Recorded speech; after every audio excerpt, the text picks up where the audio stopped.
Good to see you once again, folks. Today we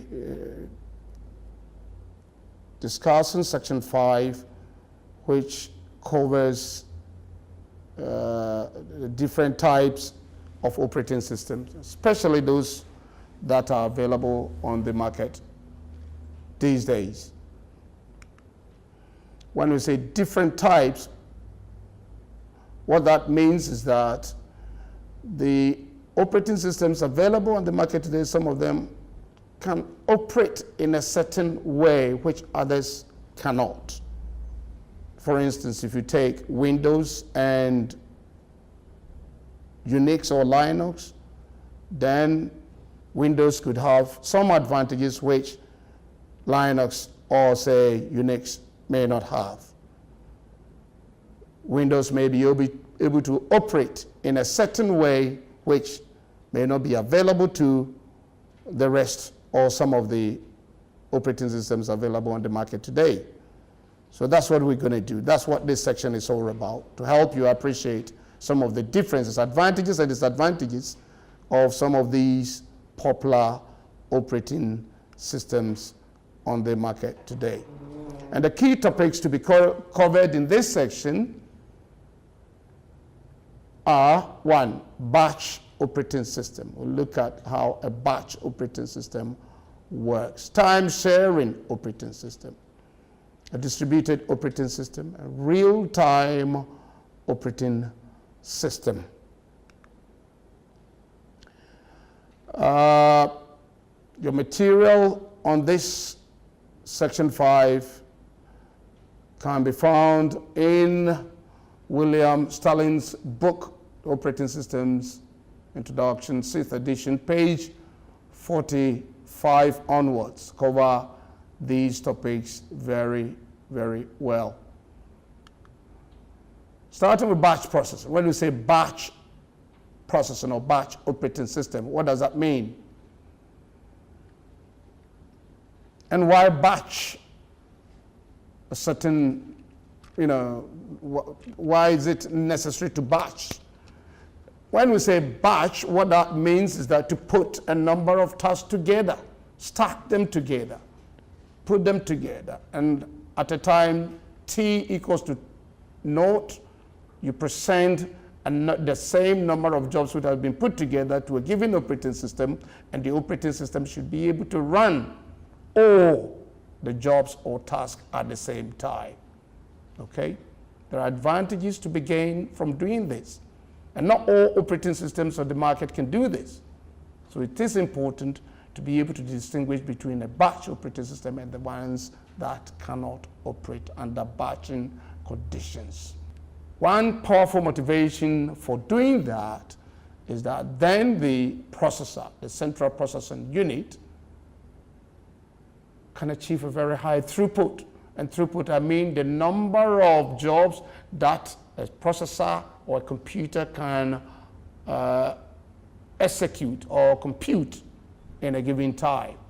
If you put 5 pieces of jobs together, present this to a given operating system, and if the CPU is able to run all at the same time, between time t equals to 0 and say t equals to 1, then for just that 1 second, the computer has achieved a throughput of 5. On the other hand, comparing that with a computer, an operating system that cannot do that, that will have to be presented with a task at a time. So between t equals to 0 and t equals to 1 second, one job is executed. Then t equals to 1 to t equals to 2, a second job is what? Executed. That's going to take about 5 times longer time to execute the 5 pieces of jobs compared to a batch process. So definitely batch processing provides advantages and a better utilization of the CPU power and time. This is a beautiful diagram depicting what I've just explained. Job 1, job 2, job 3 are all put together, pass on to the operating system, which runs it and produces an output for each of the jobs, they are run at the same time. So speed and time saving and better CPU utilization. The greatest disadvantage of batch processing is that user interaction with the machine is very limited. Because once you put all 5 jobs together, presented to the operating system and it's running, then user is hands-free, stays away until the output is present, okay? And between the time, as we compared earlier, between the time t equals to 1 second to t equals to 5 seconds, the batch CPU will be lying idle because it's run the 5 jobs at the same time within 1 second and resting, okay? CPU is often idle because of the speed of the mechanical I/Os is slower than that. Okay. Another difficulty with batch processing is that even though there are advantages to be gained in batching or putting a number of jobs or tasks together and presenting them to the operating system at the same time, that much speed is much, much higher than the speed with which I/O devices operate. So there can be bottleneck. The I/O devices normally are not able to work at the CPU speed. So there are bottlenecks under batch processing. Now we come to time sharing. Time sharing operating system. What that means is that the time is shared. Time sharing is a technique which enables many people located at various terminals to use a particular computer system at the same time. What it means is that people located in different places can buy computer time for executing or processing purposes, okay? A number of programs then, it becomes possible for a number of programs to run at the same time. If you like multitasking, time sharing is multitasking. And it's a logical extension of what we call multi-programming. And what that means is that because a number of different jobs can purchase time to run on the same computer, you get a number of different programs running at the same time. That is what we call multi-programming. The processor time here is shared among multiple users simultaneously. And this is what is termed time sharing.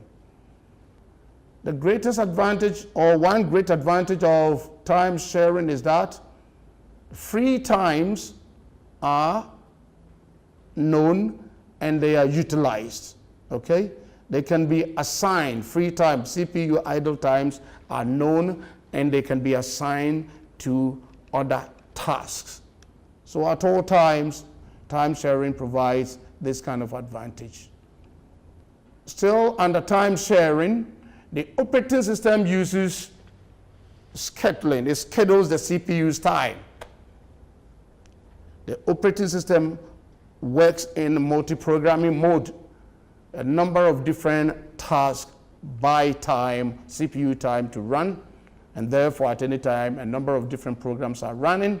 So the operating system has to schedule, actually plan and schedule the CPU so that it can attend to the various and different jobs that needed executing at these different times. Advantages: provides the advantage of quick response, avoids duplication of software, and reduces CPU idle time. 3 key advantages of time sharing. Key disadvantages: problem of reliability, question of security and integrity of user programs and data, because the CPU will have to shuttle between different programs at any time. The security becomes an issue. And the last one, the problem of data communication. Now we're looking at distributed operating system, which is the third subtopic under section 5. Distributed operating system has the capacity to support a number of different computers, if you like, installed in different locations, to support these computers to execute the same task or job, okay? Let's say the task is broken into smaller pieces and each piece is sent to run on a different computer. Then we need a distributed operating system to be able to support this situation in these computers so that the pieces of tasks run on different machines can be coordinated and their output put together as one result, okay? Advantages: resources can be shared, communication takes place between and among the computers that are cooperating to execute a given task. The load that normally would be required, assuming one computer were to be installed to execute these pieces of tasks, that load would then be reduced. So load issues are very important in distributed systems. It's a key advantage. The load is shared among the distributed computers.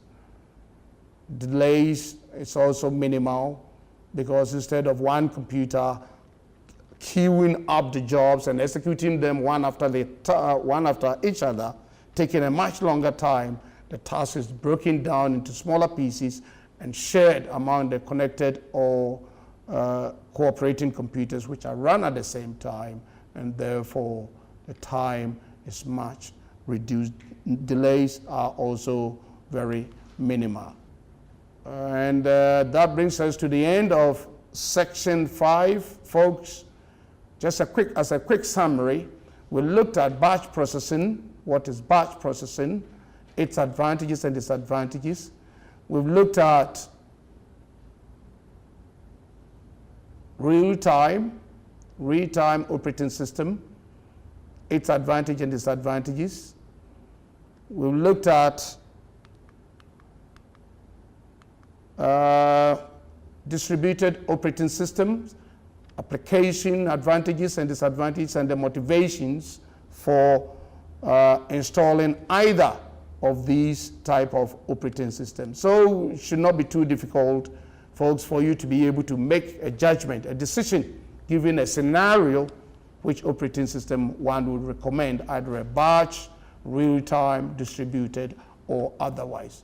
So here we are at the end of section 5. I wish you all well, and I'll see you during section 6.